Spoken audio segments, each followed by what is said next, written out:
नमस्कार प्यारे विद्यार्थी मित्रों। मैं प्राध्यापक शांतराम वळवी, हिंदी विभाग, कर्मवीर आबा साहेब तथा नामसोनवणे महाविद्यालय सटाना, जिला नासिक, महाराष्ट्र। विद्यार्थी मित्रों, आज हम हिंदी साहित्य का इतिहास, हिंदी विशेष स्तर का प्रश्न पत्र तीसरा, तृतीय वर्ष कला का जो महत्वपूर्ण टॉपिक है भक्ति काल, इसके संदर्भ में संक्षेप में चर्चा करेंगे।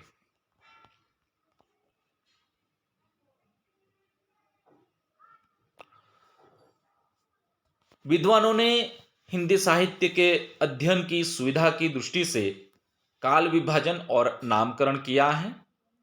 इसमें सबसे महत्वपूर्ण नाम आता है रामचंद्र शुक्ल का।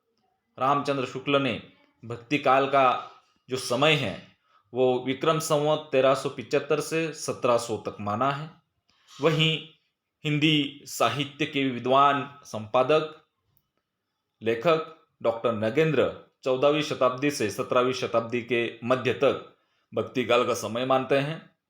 मिश्र बंधु जो है वो विक्रम संवत 1444 से लेकर के 1560 विक्रम मानते हैं।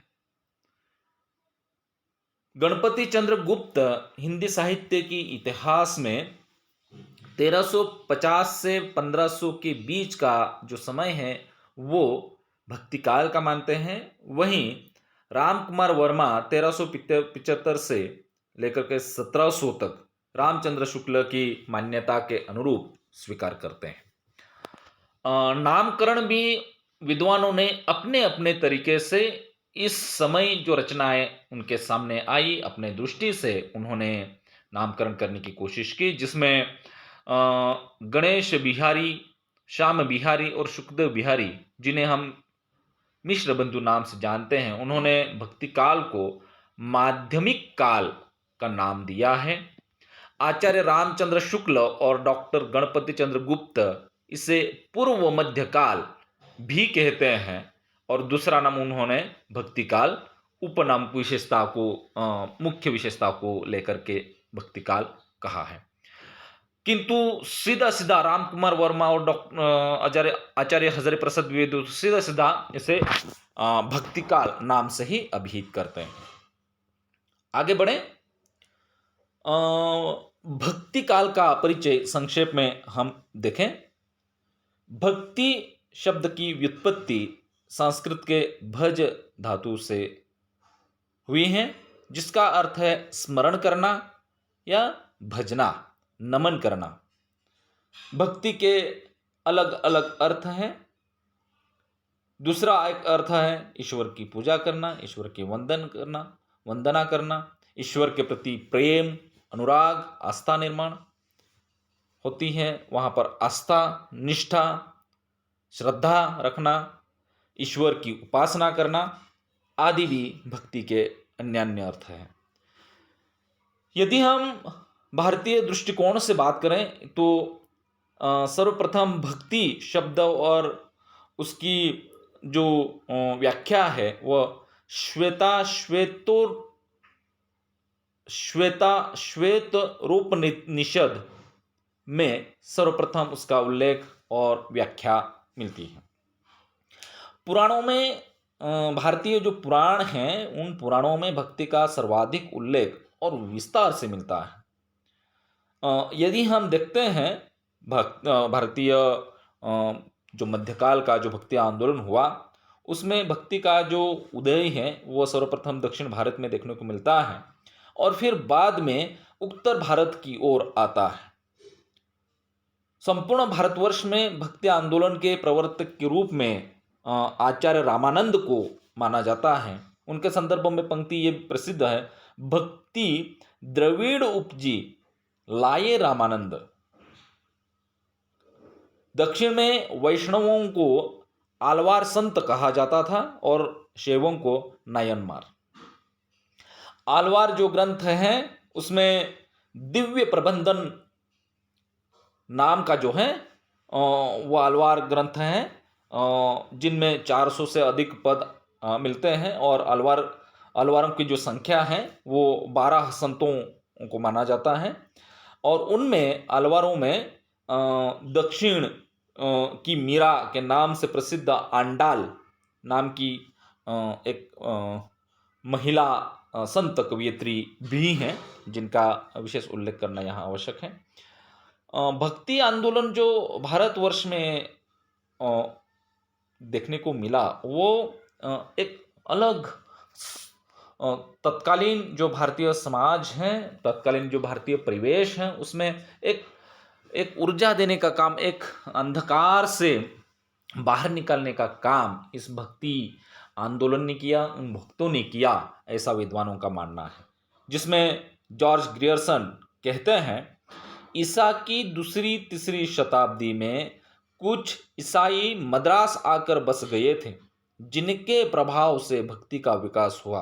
भक्ति आंदोलन ईसाइयत की देन है। किंतु बाद में जॉर्ज ग्रियर्सन के इस मत को नकार दिया है और अनुसंधान और तार्किक दृष्टि से जो संदर्भ आए हैं ये मूल रूप से जो भक्ति आंदोलन है या भक्ति का जो स्वरूप है वो यहाँ की ही उपज है, यहाँ का ही जन्म है, ऐसा विद्वानों का मानना है। आचार्य रामचंद्र शुक्ल का मत है, देश में मुसलमानों का राज्य प्रतिष्ठित हो जाने पर अपने पौरुष से हताश जाति के लिए भगवान की शक्ति और करुणा की ओर ध्यान ले जाने के अतिरिक्त दूसरा मार्ग ही क्या था। आप जानते हैं कि 10वीं शताब्दी से जो मुसलमानों का शासन है वो भारतवर्ष पर स्थापित हो जाता है और यह साहित्य जो आता है वो 14वीं शताब्दी के उत्तरार्ध के बाद बड़ी मात्रा में दिखाई देता है, भक्ति साहित्य। तो इस दृष्टि से 500 साल के बाद जो साहित्य आता है वो साहित्य पूरी तरह से पराजित हुई इस कौम ने पुनः भगवान की गोद में जाकर के भगवान की आराधना करके पुनः जीवन का जो मार्ग है वो ढूंढने की कोशिश की है, ऐसा उनकी मान्यता है। किंतु बाद में हजारी प्रसाद द्विवेदी जो हैं वो इस मत को नकार देते हैं। अपने हिंदी साहित्य की जो भूमिका है उसमें वो बात करते हैं। डॉक्टर रामकुमार वर्मा का कहना है, हिंदुओं में मुसलमानों से लोहा लेने की शक्ति नहीं थी। इस असहाय अवस्था में उनके पास ईश्वर से प्रार्थना करने के अतिरिक्त अन्य कोई साधन नहीं था। रामकुमार वर्मा भी शुक्ल की ही बात दोहराते हैं, किंतु हमने कहा कि अगर इस्लाम नहीं आया होता तो भी इस साहित्य का बाहर आना वैसा ही होता जैसा आज है। हजारी प्रसाद द्विवेदी ने बहुत तार्किक दृष्टि से अपनी बात रखी और उपर्युक्त जो तीनों विद्वान हैं इन विद्वानों के मतों को नकार दिया, अस्वीकार कर दिया। भक्ति आंदोलन को लेकर के, भक्ति काल के साहित्य को लेकर के कुछ महत्वपूर्ण मुद्दे हैं जिसमें महत्वपूर्ण कथन जॉर्ज ग्रियर्सन ने कहा है कि भक्ति काल को हिंदी साहित्य का स्वर्ण युग कहा है। रामविलास शर्मा भक्ति काल को लोक जागरण का काल कहते हैं। आचार्य हजारी प्रसाद द्विवेदी भी लोक जागरण का ही काल कहते हैं, जो कि अपनी अस्मिता को लेकर के, अपनी संस्कृति को लेकर के पुनः लौटने की बात जो है वो इन साहित्यकारों ने, इन संतों ने की है। इसलिए ये जो स्वर्ण युग वाली बात है वो निसंदेह है, सटीक बात है और सार्थक बात है। भक्ति आंदोलन का अखिल भारतीय स्वरूप जो है वो धार्मिक आवरण के रूप में क्रियाशील होता है और जनता जो है वो आध्यात्मिकता की ओर बढ़ती हुई दिखाई देते हैं। विद्वानों का मानना है कि भक्ति जो आंदोलन है उसमें नागरीकरण की जो प्रक्रिया है वो ये भक्ति आंदोलन जो है वो नगरों में पहले बहुत तीव्रता से फैलता है और बाद में जो ग्रामीण समाज है भारत का वहाँ फैलता है, ऐसा उनका मानना है। और कुछ हद तक ये बातें सही भी हैं। सामाजिक रूढ़ियों और प्रथाओं, अंधश्रद्धाओं के विरुद्ध जो है वो भक्त कवियों ने, संत कवियों ने अपनी लेखनी चलाई, अपनी वाणी चलाई। जो सबसे महत्वपूर्ण बात आगे चल कर के समाज सुधार की दृष्टि से देखने को मिला है, भारतीय जो समाज सुधारक हुए उन्हें वहीं से वो संदर्भ ढूंढने मिले, जिसका परिणाम स्वरूप भारतीय समाज जो है वैज्ञानिक दृष्टि से अपना अपनी यात्रा करता है। निष्कर्ष रूप में हम कह सकते हैं अ, भक्ति जो आंदोलन है उसका मध्यकाल में कैसा स्वरूप था, उसका परिचय हम लोगों को प्राप्त होता है। भक्ति आंदोलन जो है वो हिंदी साहित्य पर किस प्रकार प्रभाव छोड़ता है, इसका परिचय हम लोगों को मिलता है। भक्ति भावना से उत्पन्न साहित्य जो है वो भारतीय जन जागरण का महत्वपूर्ण स्रोत है। भक्ति साहित्य यह सामाजिक चेतना का महत्वपूर्ण स्रोत हम कह सकते हैं।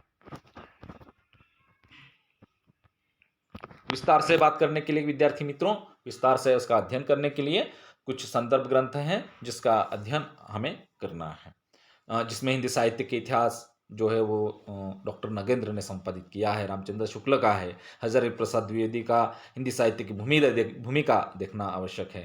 हिंदी साहित्य का आलोचनात्मक इतिहास जो है वो भी राम कुमार वर्मा द्वारा लिखित, वो भी देखने की आवश्यकता है। ठीक है, आगे बढ़ते हैं। Thank you.